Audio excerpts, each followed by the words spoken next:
Hey guys, Becca Gamer here. So since the rebranding and such, if you've been a part of my channel for a while or you're just tuning in, let me explain that I was in an extremely toxic relationship and I mentioned it like twice. I want to say a long time ago. I never went into detail, but it was extremely toxic. And this is the video that explains it. I won't be going into great detail, but I will be going through the major parts that stick out the most in my mind. A big disclaimer here is if you are extremely sensitive to the subject of abuse, please don't watch this. I'm going as far out as my brain and mind will allow me. It was the fact if I sound like I'm crying, I never said any of this out loud. So this is really, really difficult for me. So please understand that. Best place to start is the beginning, I guess. The partner I had, his name was David, and I don't care that I'm using his real name. Just don't rag me on it.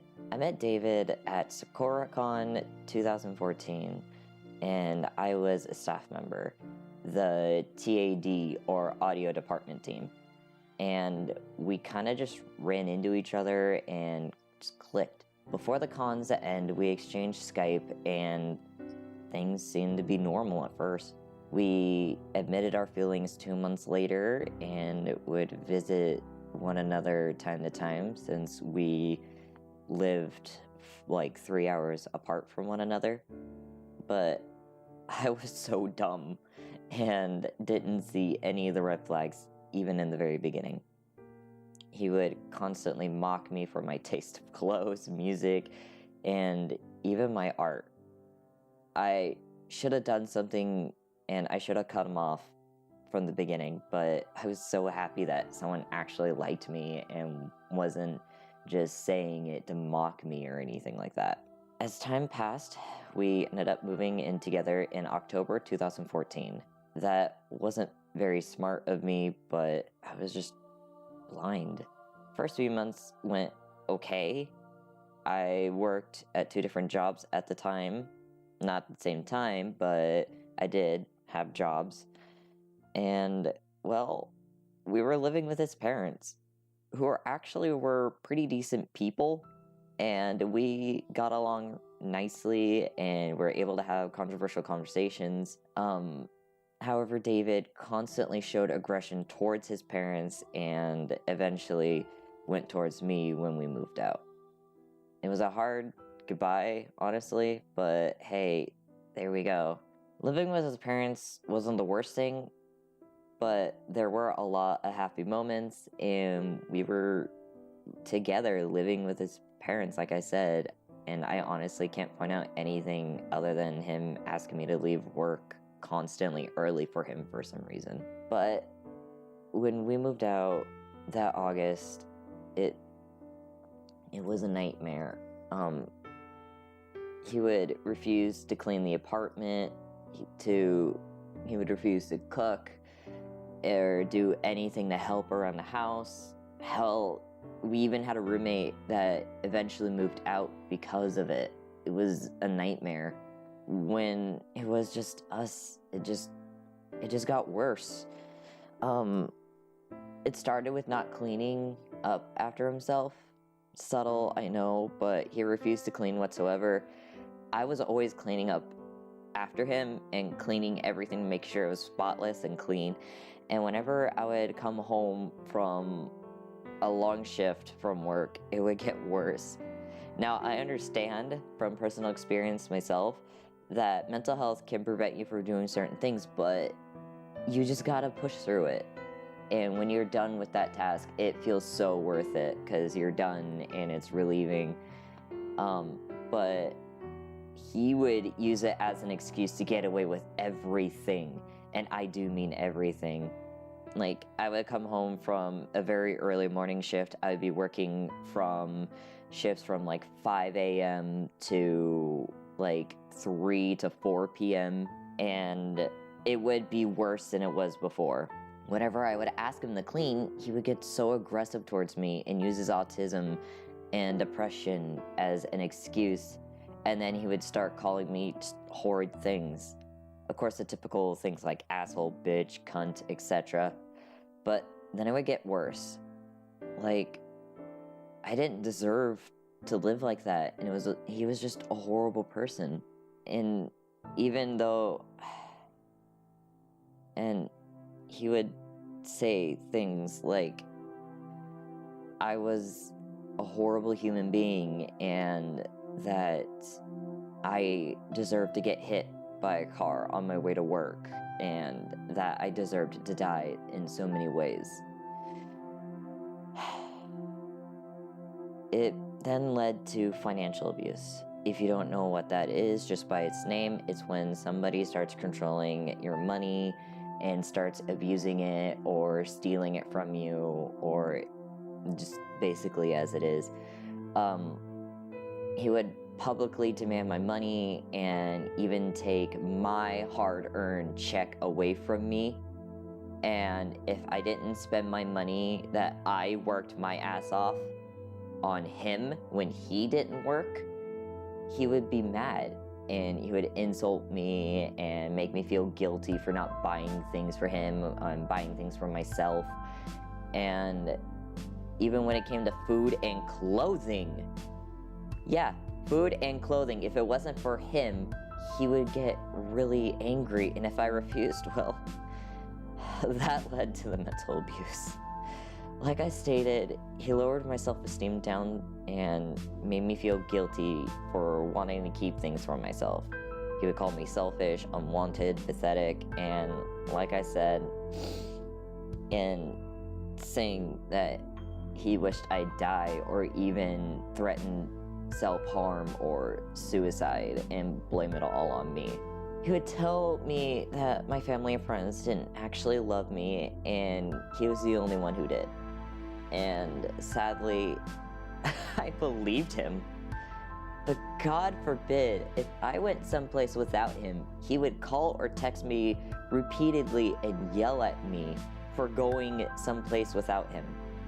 Even went as far as coming to my sister's house when we were having a family night and demanded me to leave to go home with him. And there was so much more, but those are the key things. And that was a lot of mental abuse for me. It then came to the sexual and physical. Both are kind of being put together because they kind of happened around the same time, and they would be leading to one another. Like, it would start with physical abuse, then sexual, and then it would go to sexual to physical. In a sense, it is a form of physical abuse, but I'm not going to get into that. He would guilt me constantly to have sex with him, and during that, he would be calling me horrid and shit like that while he's doing things that was not really what I wanted at all. He would be hitting me, and he would, like, when I didn't want it, and he would start biting me out of nowhere without my consent. All of this was not with consent. And he would make really lewd comments to me, then belittle me for being transgender. Mind you, he's also transgender, the same as I am. He is female to male. A big disclaimer right here before I continue. When a trans person starts their HRT, it doesn't really turn them into monsters, as that some people think. It just allows us to be more confident and proud and showing our true colors. And sadly, HRT caused him to show his true colors, to reveal how much of a horrible human being that he is. I'm sorry if I'm going a little off script, but this is where the physical abuse got worse. He And like I said, it would be settle with like hitting and biting. But he started doing it a lot more, especially when he was angry. And it would be out of nowhere. It was a total nightmare. And if I dared cry, he'd belittle me and continue. And I really don't feel comfortable going more into detail what he did. It gets really graphic. The controlling part was the most dominant thing, and like I mentioned in the other things he did. If I were to ever make my own decision, he would find a way to belittle and control me and abuse me for it. If I went out of line or anything he didn't like at all, he would find a way to do it. And he despised the fact that I would sneak out and go and hang out with friends or go and see my family without him. And he would go to the point of even controlling my work schedule, and it was a nightmare. I was able to at least sneak one friend, and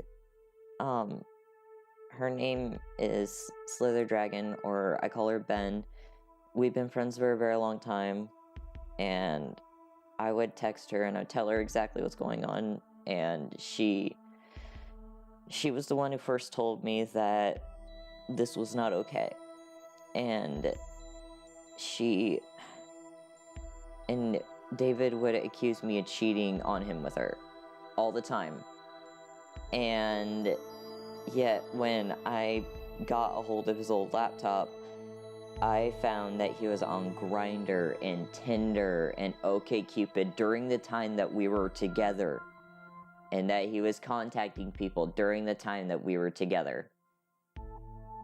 And it was a nightmare. He would also manipulate people that I didn't know, or the people that were around me, telling them how much of a horrible human being that I was, and telling me that I cheated on him and I beat him, and saying all these horrible things. And he would force me to isolate myself. And he would isolate me, and making him the only thing that I can grasp on. And he eventually broke me to the point of turning me into, well, him. Things started looking more clear when I finally got the start testosterone on March 17, 2016. All that abuse did start from 2014 to 2015. An entire year of that, and it was so horrible. And when I started standing up to for myself when I was on T, he did a lot worse. And that's when the horrible things started. It was literally around the same time when I started. And he started to despise me for the fact that a lot of the things for puberty that men normally go through, like the voice cracking and looking more masculine and stuff, that was happening faster for me because of my hormones. That's how my body is built. And he was so mad. He despises people who are more successful than him. Yet he would rather be miserable and complain about people who are more successful. And he even went as far as basically preventing me and lowering my self-worth to the point where I couldn't go to my dream college to get my dream job. He hated the fact that I wanted to be successful for myself, not for him. So, if you can't tell, he tore me down so much when already my self-esteem was low as it was. He made me feel so insecure about everything that I was. And the only thing at that time I felt confident about was my job. I was confident, and that was the only thing that gave me self-worth at that time. And it was even to the point where if I didn't watch or draw anything he didn't like, I wasn't allowed to do it. And still to this day, my favorite animated film is Thumbelina. I adore that film so much. It brings such innocent, pure joy for me. And one day when I was watching it, he was straight up unplugged the TV and told me that he disliked it, therefore I wasn't allowed to watch it. Again, if it wasn't anything he liked, that he didn't like, you weren't allowed to watch it, or read it, or listen to it. He even went as far as stealing my cosplays that I have handmade, claiming that he did it. He's claimed my artwork, and he constantly used me for 3 years. And you know what? I'm so thankful for my friends and my sister's help that I got out. A good friend of mine since middle school and my eldest sibling went to the apartment, packed what I needed, and got out when he wasn't there. I got off the lease and got out the summer of 2018 or 16. I'm so sorry. It was a nightmare, and I was bouncing between couches. I was struggling to eat. It was so difficult, and I was trying to recover from domestic violence for 3 years. And the fact that I almost married that monster. The fact that I almost married him is terrifying. And when I stayed with my sister for a while, I actually had meals to eat. And same with my friend's boyfriend, I actually had food that I could eat and not starve. The fact that I was actually allowed to eat was something I never thought I would actually be allowed to do. Whenever I stayed with my sister, whenever she had meals, I actually asked her if it was okay if I could eat. And the look on her face was such horror. She asked if I was allowed to eat. I was with David. I said no.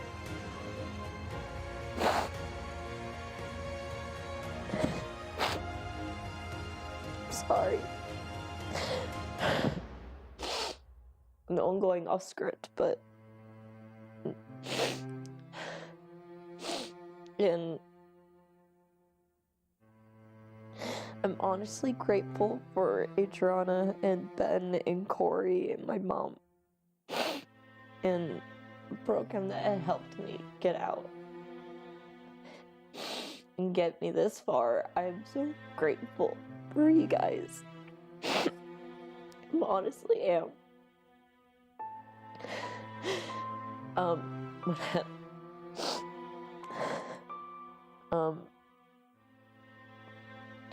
When I got my first apartment, honest to God, I was terrified because I didn't have anybody making decisions for me, and I didn't have anybody doing these things and telling me what to do. I was so scared to get yelled at. I was so scared to be hit. And with the program that I mentioned, for legal reasons, I'm not going to mention their name, but the people there had helped me as much as my sister and my friend did. And during that time, David was contacting me through different social medias trying to quote-unquote apologize. And it was just a nightmare for me. And he was trying to make excuses why he abused me, and I don't buy it. I eventually blocked him, and it was a nightmare because he was still trying to contact me at that time. Again, the program I won't mention, they helped me get my first apartment, and when we were discussing things, and if I did something that was by accident that was wrong, I was terrified. I was horrified. And through my head, whenever something went wrong that was my fault, just in my head, I would be confused that they would be so calm, and I'd be like, why are they not hitting me? Why are they not yelling at me? Why are they not belittling me? They never yelled at me. Not once. They understood why I was so scared. And I'm sorry. They never got mad at me once. They never rose their voice. They never screamed at me. They never hit me. And whenever there was food, they would offer it, like my sister did. And if I needed clothes, they would ask what I need. And they helped me get a hold of Jasper. They helped me find resources to get an ESA, and after talking to a therapist, they helped me get an ESA letter, and I eventually adopted Jasper, who is the light of my life. I'm not even gonna lie, and he's cuddling right next to me right now. He knows I'm talking about it. He taught me to smile and laugh again, and he's provided me comfort throughout the nights where I would be waking up from a night terror. He would be there to comfort and give support. And he taught me and helped me become a lot more independent, and to help and know that it's okay to love again, and to make friends, and it's insane. It's been basically 3 years since I left David, and I'll be honest, I'm over him as a person. He could burn in hell for all I care. But for the actions and the abuse that he has done to me, it still haunts me to this day. I am recovering from post-traumatic stress disorder, and I have chronic anxiety when it comes to romantic relationships. I am terrified to fall in love again with somebody. Because I'm scared that not only I might continue this cycle of abuse, but I would find another David. But when I think back on it, how did I madly fall in love with a transphobic, racist, and ableist piece of shit? How did I almost marry that fucking monster? Someone who hates women and trans women so much, someone who dislikes any race, even white people, and even made fun of people with disabilities while he has a disability himself. Before any of you start making excuses for him, being autistic does not give him the right to abuse me. It did not give him the okay to sexually assault me and hit me. It did not give him the okay to do any of that. It did not give him the right to threaten suicide to me and say that he would kill himself, and in his suicide note say that I did all the abuse. It did not give him right to isolate me from the loved ones I had, who were more than happy to take me back after everything. A mental disorder does not give you the okay to abuse someone. David, if you see this, you have ruined my fucking life. You tore my dreams from me, and you know what? I honestly really wouldn't take the experience back, because it made me realize that there are fucking horrible pieces of shit like you out there. because it helped me be able to learn the red flags and the warning signs of people like you. And people in the Komori-con and Sakura-con communities know your name, know your face, and know the fact that you would even threaten to beat the shit out of a child for disagreeing with you. They know how toxic you are. I'm finally relearning how to love and respect myself again. And I'm learning to forgive myself for what happened. But I will never, ever forgive you.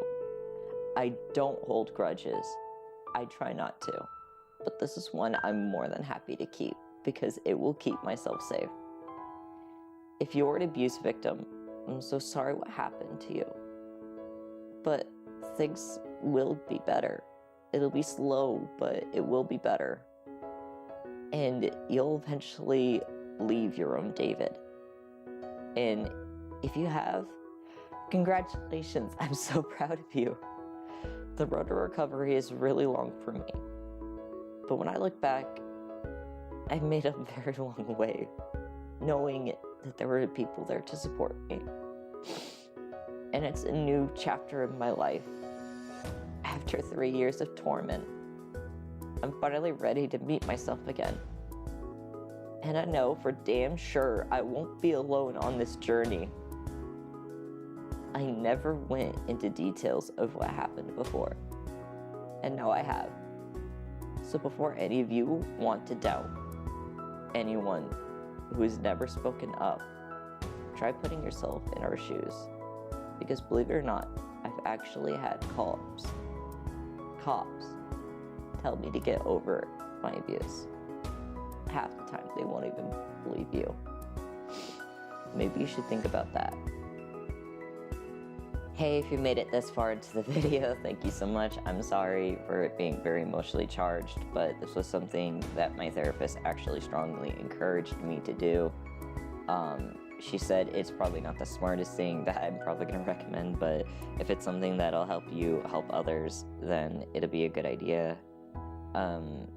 This was very therapeutic for me to actually physically talk about it, because I never have. In the description below, there are resources for people who currently are, or or you're recovering from domestic violence. There are charities or nonprofits to go look for. There's the number for the line, and there's even going to be a number down there for, suicidal prevention. There's going to be a lot down there to help you guys. And I'm not expecting anyone to believe me, but this is more for myself than anything else. So, again, thank you for making it this far into the video. And this is Pagan Gamer, signing out.